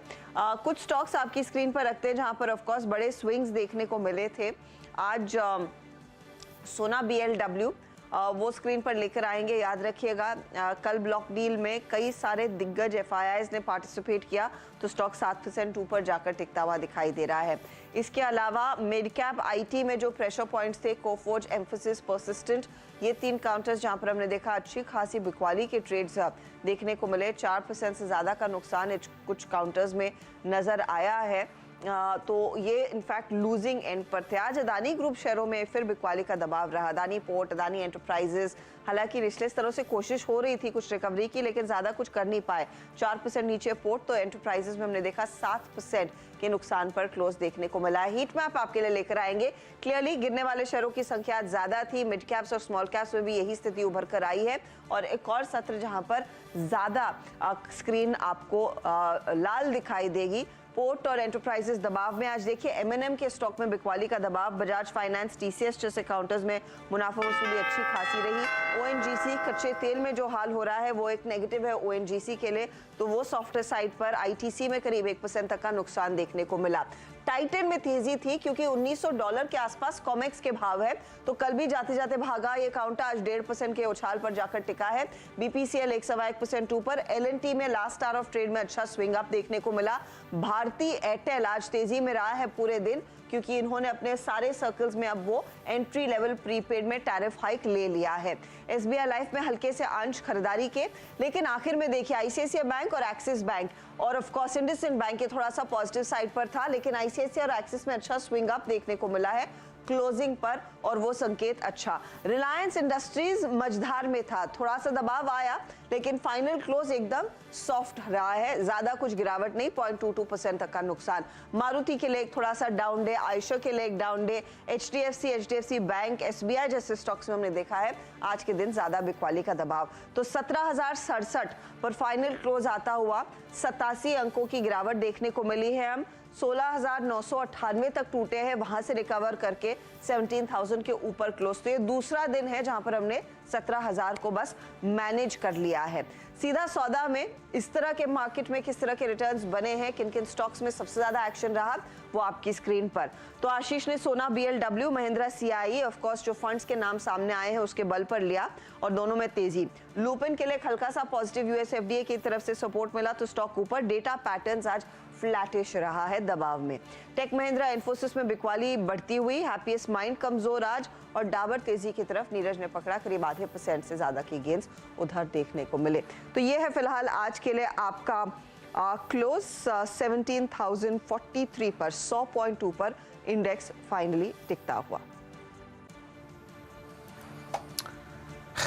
मंगलवार को भी अगर आप देखें कोई रुझान पॉजिटिव नहीं हटता। आज उम्मीद लग रही थी कि मंगलवार को, लेकिन डेटा नहीं था साथ हमारे सहयोग में। खैर कोई बात नहीं, कल बुधवार है, मतलब weekly contract -1 session. Let's hope for the best. लेकिन डाउ फ्यूचर्स क्या कर रही है? करीब 80 अंकों पर। कल सुबह फिर मुलाकात होगी आपसे मॉर्निंग कॉल में। हर्षता, मेरी, आशीष और नीरज जी की। तब तक के लिए नमस्कार।